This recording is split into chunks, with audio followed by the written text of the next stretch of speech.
What's happening, all you minties? Uncanny Omar here from Near Mint Condition, the home of collected editions. And today, join me for my advanced look at the Heroes Reborn, America's Mightiest Heroes Omnibus from Marvel Comics. Let's get started.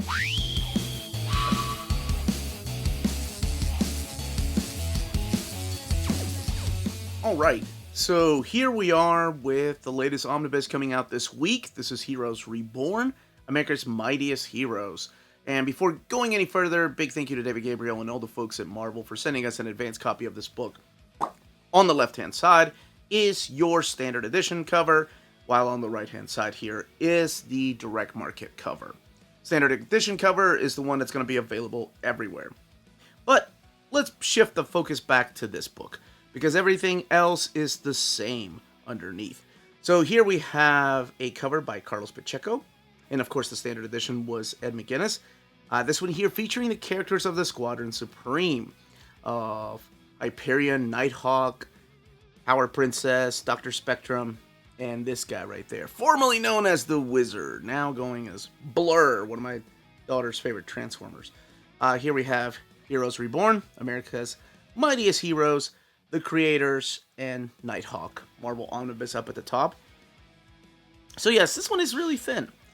The back of the book, right here, featuring the Squadron Supreme characters. A world without Avengers, and that's practically what this is. The contents of the book and the ISBN down there, Teen Plus. This one retails for $75. We'll look at the content here in a second. But underneath the dust jacket, this awesome image of these characters fighting some of their villains, like Dr. Juggernaut over there, or Black Skull. And this one here, provided by Ed McGuinness. So, this has nothing to do with the original classic. It's so weird to call it classic. 1996 Heroes Reborn. And it's just the title that it's sharing. It's just another universe is what we're going to be looking at, because this all takes place during Jason Aaron's Avengers run. Alright, so let's talk about the book, the premise, and look at some of this artwork and what is collected in here, and of course the binding. Okay, cracking it open, we have some black end paper there. We have Power Princess, Heroes Reborn, America's Mightiest Warriors. Here we have pretty much all the credits. So each issue is written by Jason Aaron of the main series, and then he has a different artist he's working on. For example, you have Ed McGuinness on issue number 1, Del Chion on issue 2, Federico Vincentini on issue 3, and Aaron Kuder on the final issue, and then of course we get Heroes Return. So this collects all of the event in 2021. This has been previously collected in a series of 3 trade paperbacks. As a matter of fact, this is exactly how it's mapped in the book, like this. So these 3 trade paperbacks make this up. This has not been collected in the oversized hardcovers of Avengers by Jason Aaron, nor the trade paperbacks by Jason Aaron. And here's the other miniseries. And, all the credits. So you have different writers writing the other miniseries, like Ed Brisson, Ethan Sachs, Tim Seeley, and Jim Zub, who has just been recently named the new writer on the Conan book, the Titan Conan ongoing series. Alright, so we kick it off with the very first issue, Heroes Reborn. Whatever happened to Earth's Mightiest Heroes? So, this collects Heroes Reborn, 1 through 7, Heroes Return, number 1, it's just a one-shot, Hyperion and the Imperial Guard, Peter Parker, the Amazing Shutterbug, Magneto and the Mutants, Magneto and the Mutant Force, Young Squadron, and also the Siege Society, Squadron Savage, the Heroes Reborn Marvel Double Action, and all these are one-shots, by the way. American Knights, Nightgwen, number 1, and Weapon X and Final Flight. And that is what's collected in here. So, we kick it off with Ed McGuinness drawing this issue. We have a stranger walking around wondering why Robbie Reyes is riding a bicycle. And yes, the Avengers are missing. We have Doctor Doom become Dr. Juggernaut, and Hyperion stepping in and fighting instead of Iron Man or Captain America or the Fantastic Four. So this is an alternate reality that has pretty much not been founded on the idea that Captain America came back, that he was thawed out from the ice. So the Avengers never happened. So Tony Stark is still selling illegal weapons, and you have Thor. He's just a human that does never found Mjolnir. So it's really interesting because, I mean, Captain America didn't join until issue 4, so the Avengers had already been formed. But the idea here is that these heroes didn't stick around, so the world, the Earth, needs new heroes, and that's where the Squadron Supreme comes in.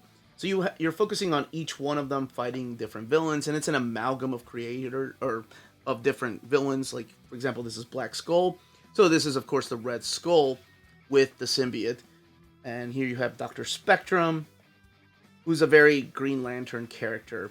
There's the Silver Witch, who, of course, is Scarlet Witch, and Quicksilver together fighting against Blur.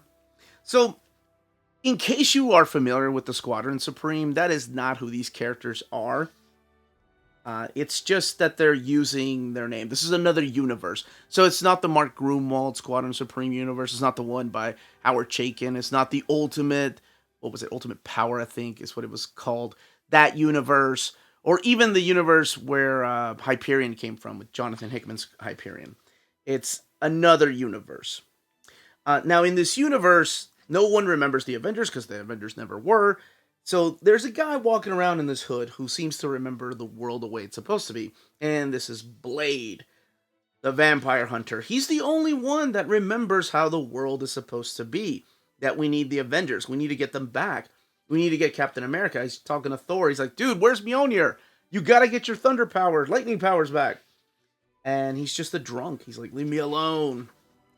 So he makes it his mission to go and find out what is happening. So he confronts Darkhawk here. Oh, not Darkhawk, sorry. Wishful thinking. Nighthawk.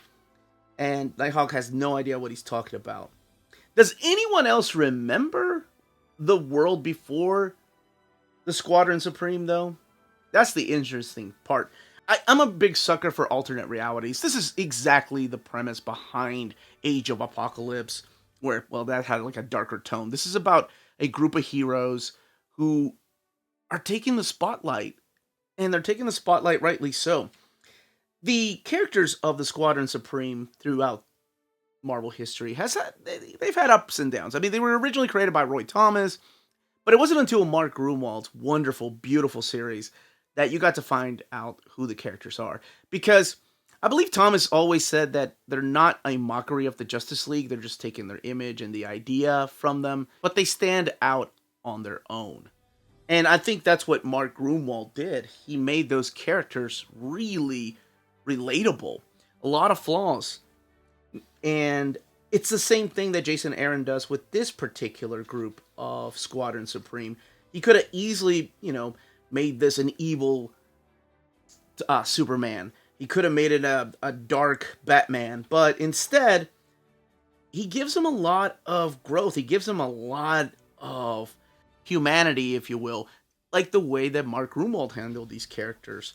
Because this could have been just as easy a big old crossover where all these characters are, evil versions of the Justice League. And they have taken over the world. They're the Earth's mightiest heroes instead of the Avengers, and it's up to the Avengers to restore it to the way it was.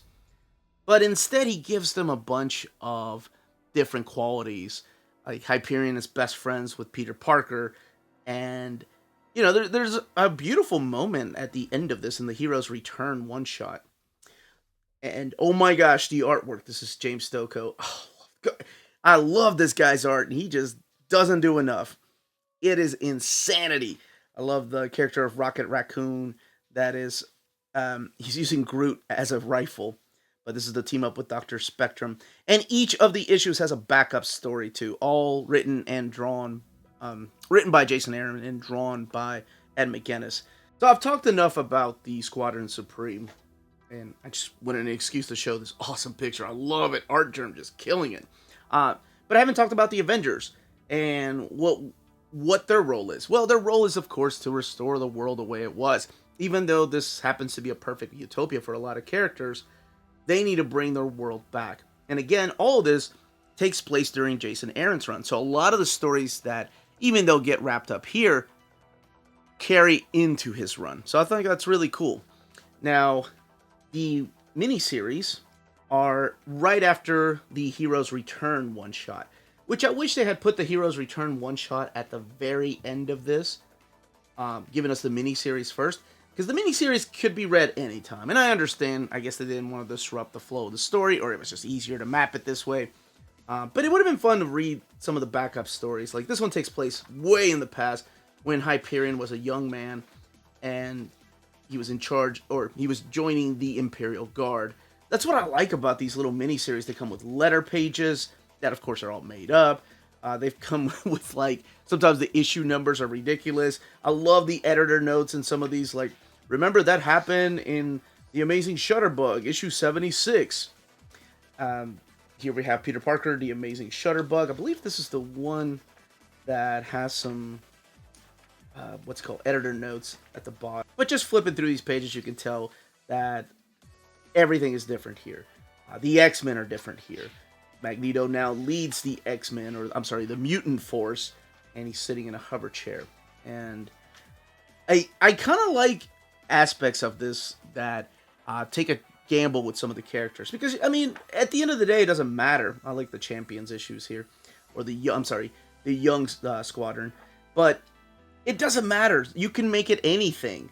At the end of the day, it's all going to get resolved. So you can make Sabretooth a good guy again, teaming up with Golden Archer. That's what I was going to say, too, is that I really miss the use of people like Tom Thumb or the Golden Archer or the Aquarium.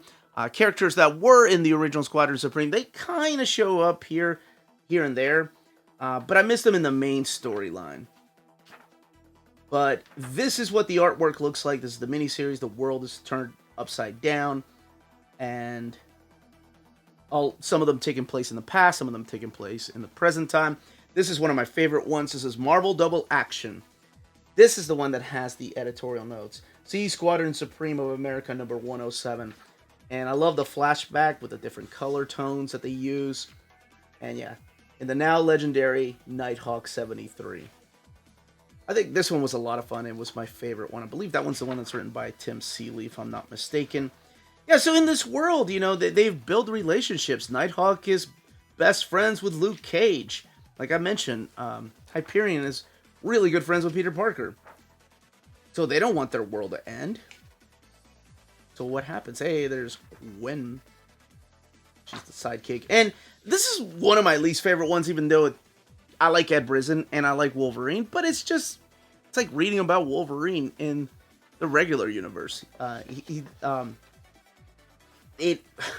guess he plays it safe, which is okay to do with that kind of character because people really love him. Now, as far as the extras in the back, we do have some covers, and the book has 568 pages. Now, some of the covers are in thumbnails, some of them are done in splash pages like this. These are really cool.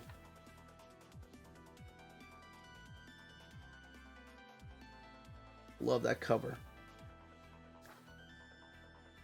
And lots of thumbnail covers. And then a Night Gwen design variant. So, book has 568 pages. Let's check out the binding. Not much of an eye at all, but I mean, I didn't have an issue with it laying down. Let's look at some of the spread pages towards the beginning. You do have a little bit of a gutter loss right there. Printed at the iMac printer. So let me get to some pages with white. You can see the art bleeding through from the opposite side. Doesn't distract everybody, but it does bother some. And that, as they say, is that. Except for the fact that now I feel like going back and reading Squadron Supreme again. Now that, as they say, is that. If you are interested in purchasing this book, don't forget to check out our sponsors. If you live in Europe and are interested in buying and pre-ordering Omnis, then you should definitely check out Walt's Comic Shop in Berlin, Germany. They have the cheapest pre-order prices for Marvel and DC books within the EU, flat rate shipping of €12 for all EU countries, bulletproof packaging, and all emails will be answered within 24 hours. They offer a huge selection of out-of-print books. Just head over to waltzcomicshop.com for more great deals and rare titles.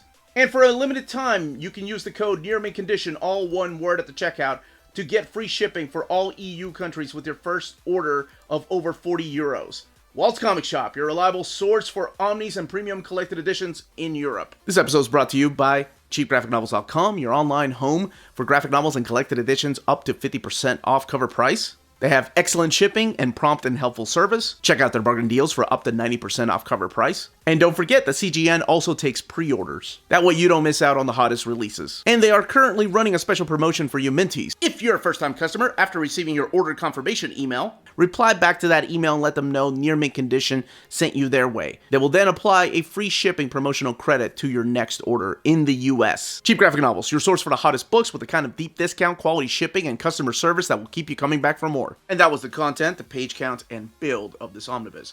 Let me know in the comments down below if you are picking this up, if you're hoping that somehow they're going to collect all of this in the Jason Aaron omnibus whenever that comes out for Avengers. I think if anything, I think the main series will be collected, the actual Heroes Reborn and Heroes Return, not the other miniseries. But anyway, if you read this, what did you think about it? If you have any questions, leave your questions down below. Everyone stay healthy and safe out there. Much love.